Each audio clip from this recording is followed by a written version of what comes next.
Om Swastiastu, perkenalkan nama saya Madi Widya Lestari. Saya adalah mahasiswi aktif semester 4 jurusan Kedokteran Fakultas Kedokteran Universitas Pendidikan Ganesha, di mana pada kesempatan kali ini saya akan berbagi mengenai tips menghadapi new normal dalam pelaksanaan proyek KMBD Undiksa 2020. Di mana pada pembahasannya itu saya akan membahas mengenai COVID-19 dan tips menghadapi new normal. Definisi dari COVID-19 itu sendiri adalah suatu penyakit akibat coronavirus baru yang sebelumnya tidak teridentifikasi pada manusia. Coronavirus adalah suatu kelompok virus yang ditemukan pada hewan dan juga manusia. Virus ini menyerang sistem pernafasan dan dapat menular melalui droplet ataupun cairan kecil yang keluar dari mulut dan juga hidung ketika kita sedang batuk ataupun bersin. Barang yang terpapar virus corona juga menjadi salah satu cara penularan dari coronavirus karena droplet itu bisa bertahan di dalam barang selama beberapa hari maupun jam. Untuk aerosol sendiri itu belum ditemukan suatu penelitian yang mendukung bahwa aerosol bisa menjadi cara penularan COVID-19. Untuk gejala dari COVID-19 itu sendiri adalah batuk, pilek, sakit tenggorokan, demam, dan pneumonia, itu yang paling sering. Dengan masa inkubasinya itu adalah 2 minggu. Untuk faktor resiko atau orang yang berisiko tinggi terkena coronavirus disease adalah lansia dan orang-orang yang sudah memiliki masalah kesehatan, seperti tekanan darah tinggi, penyakit jantung, penyakit paru-paru, kanker, maupun diabetes. Nah, untuk penata laksanaannya itu ada dengan menggunakan cek darah, CPR, rapid test, dan PCR, di mana rapid test merupakan suatu metode screening COVID-19 yang paling sering, dan PCR adalah gold standar dari COVID-19.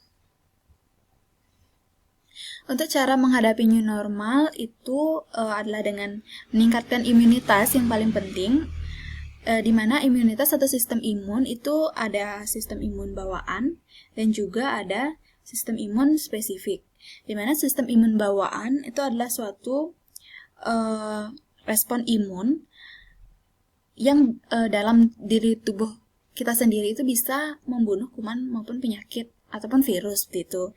Nah, untuk imunitas spesifik itu berasal dari vaksin, di mana tapi pada kasus COVID-19 ini sendiri belum ditemukan ada vaksinnya.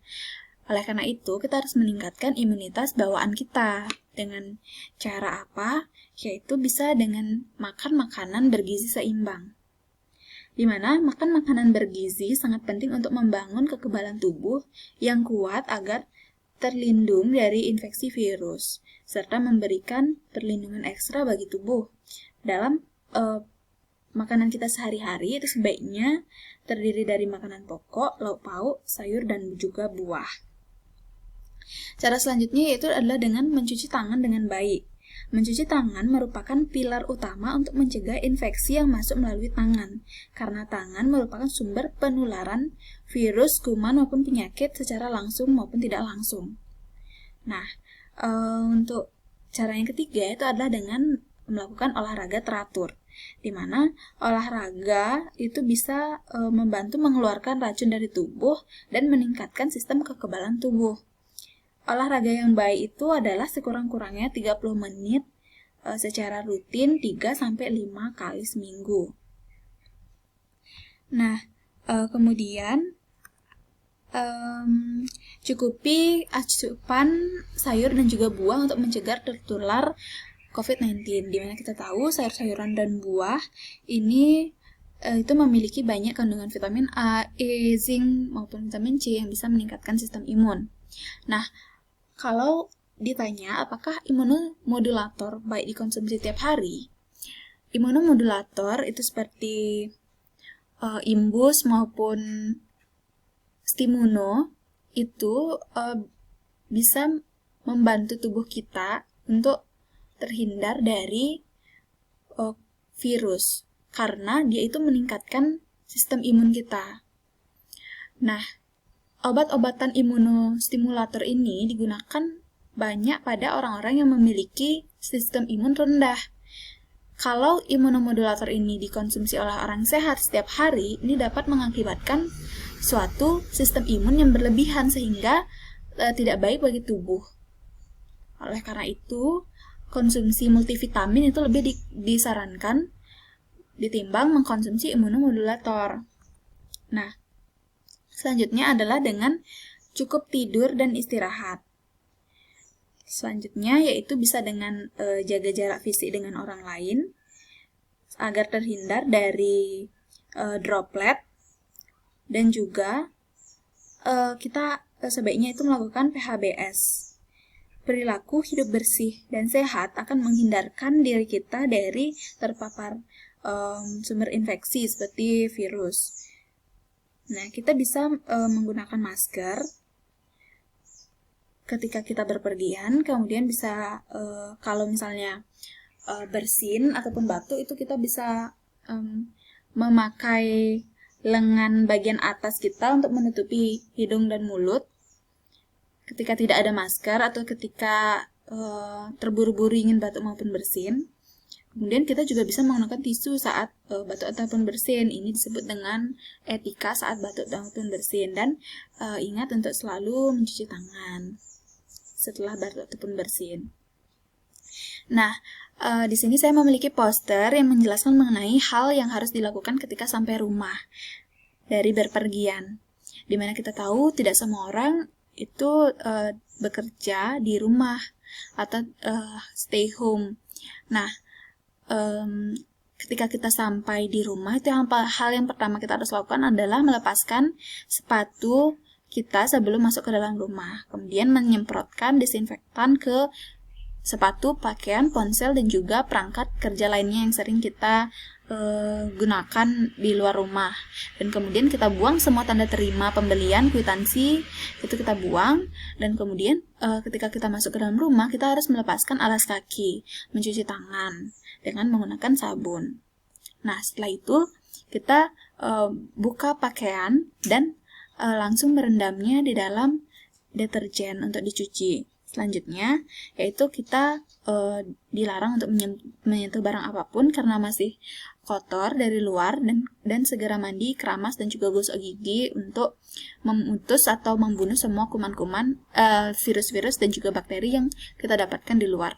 Nah, setelah bersih, barulah kita berkumpul dengan keluarga dan tetap di rumah jika tidak ada hal yang penting seperti itu.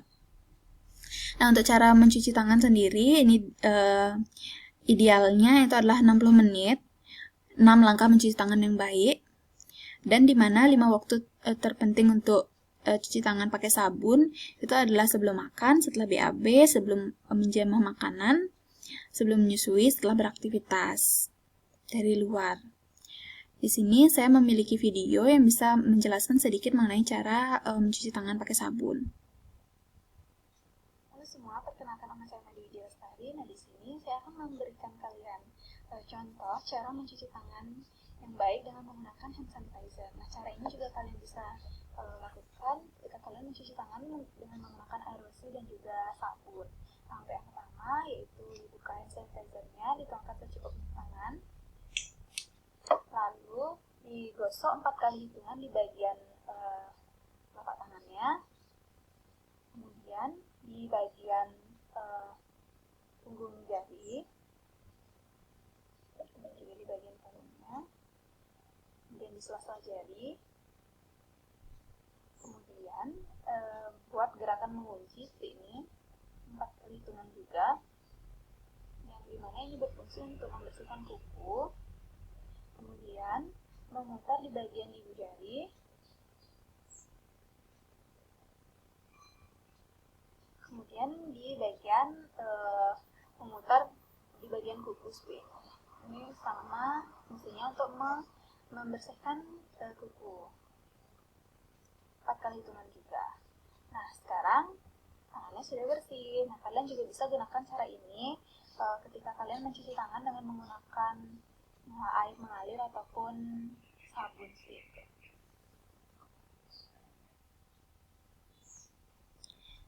Baik, akan saya lanjutkan.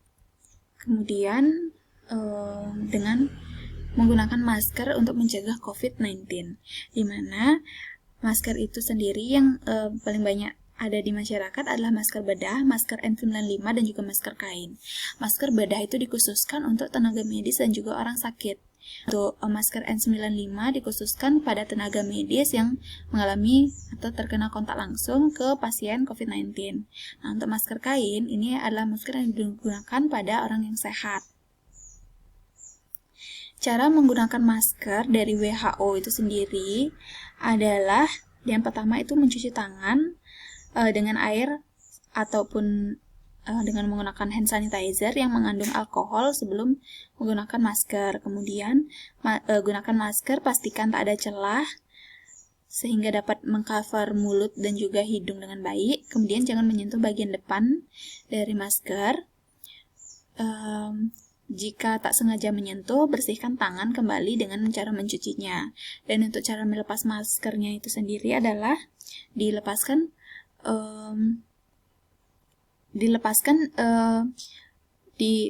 dengan mencopot tali dan juga dilarang menyentuh bagian depannya seperti itu, dan juga buang ke tempat sampah jika ini menggunakan masker yang satu kali pakai atau masker medis. Tetapi kalau misalnya memakai masker kain itu bisa langsung ditaruh di tempat untuk dekontaminasi. Kemudian kembali untuk mencuci tangan. Kapan saja orang harus menggunakan masker? Orang yang harus menggunakan masker itu adalah orang sehat yang merawat atau berada di sekitar pasien positif COVID-19. Kemudian orang yang sering bersentuh batuk dan orang yang ada di tempat yang publik seperti itu. Jadi berdekatan dengan orang banyak. Kemudian di sini saya mempunyai video cara menggunakan masker. Halo semua, sekarang saya akan memberikan tutorial cara memakai masker dengan baik. Yang pertama adalah mencuci tangan terlebih dahulu dengan menggunakan hand sanitizer maupun menggunakan air mengalir dan sabun.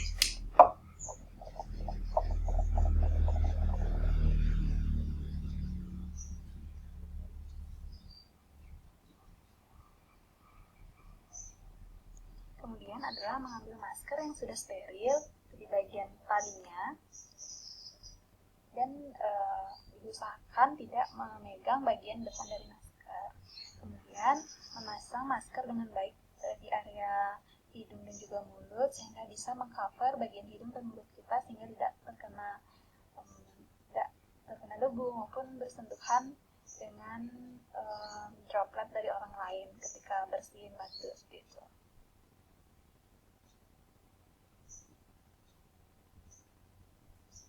Baik, ketika sudah dirasa pas, kemudian